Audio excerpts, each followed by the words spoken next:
kindness and truth unto such as keep his covenant and his testimonies.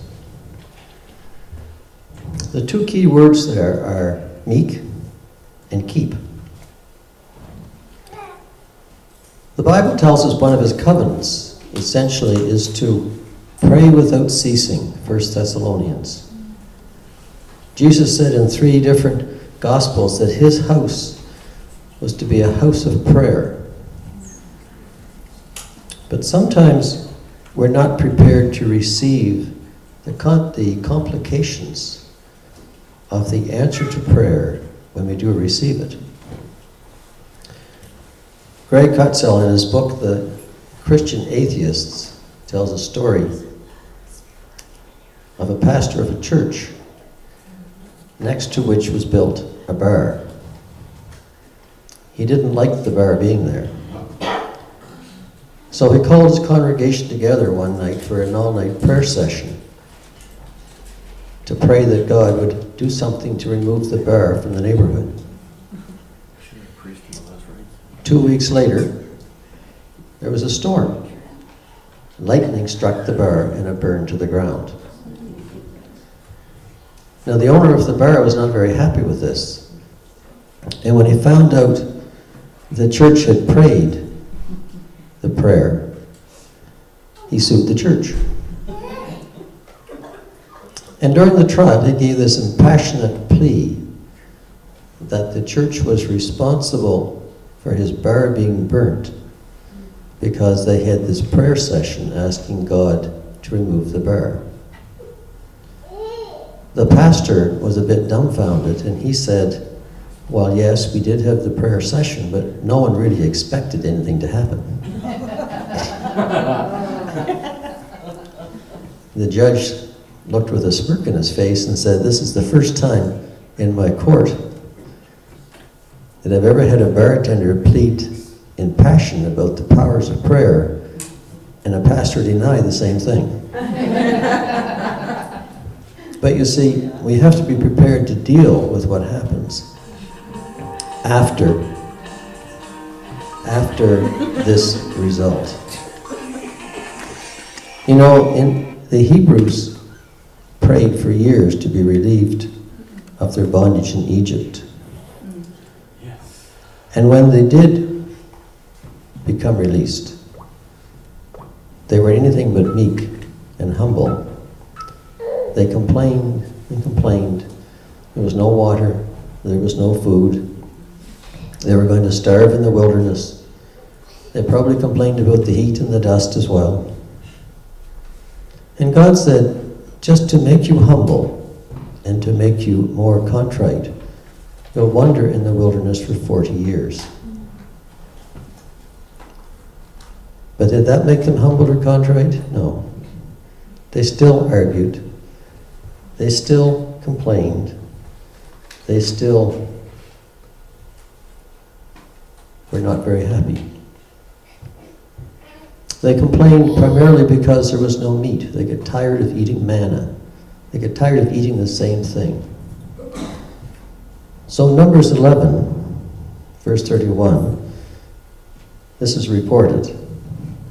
There went forth a wind from Jehovah, and brought quails from the sea, and let them fall by the camp about a day's journey on this side, and a day's journey on the other side, round about the camp, and about 2 cubits above the face of the earth.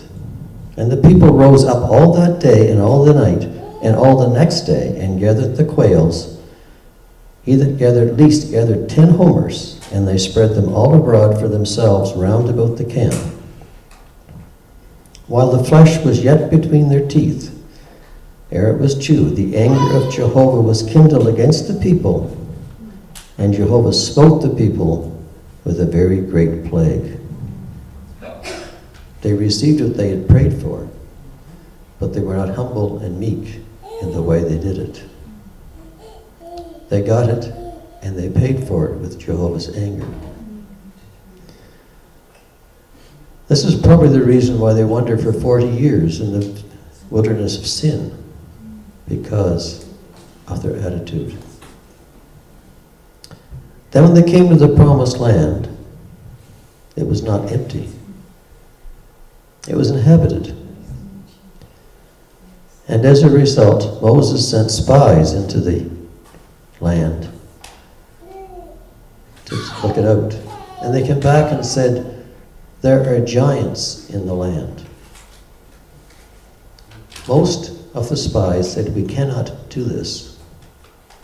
We cannot get into this land. We cannot defeat these people. They are too large. They are too powerful. They are too numerous.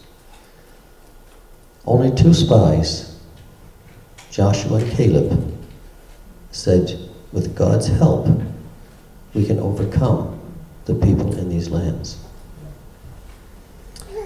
And as a result, God said, only Joshua and Caleb will enter the promised land. Everyone else will die without entering.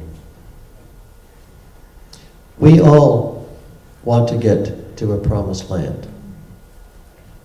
And I'm not talking about heaven, I'm talking about a promised land on this earth. A land of contentment and of peace. A land where we can be satisfied, where there's justice. We all try to get to a promised land. But all of us have giants that we have to overcome in getting there. David Jeremiah lists them as 12, and this is what he says. The giants we have to overcome are fear, disagreement, loneliness, worry, guilt, temptation, anger, resentment, doubt, procrastination, failure, jealousy. Giants we all face day to day.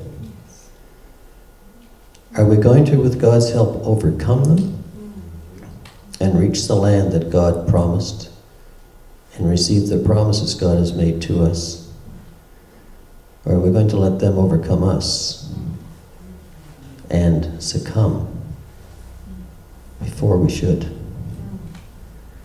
It says, with the meekness, God will lead us to justice and to his place if we follow his covenants and his judgments. With meekness, we can overcome the giants, and with God's help. And that may be something we should all try to think about.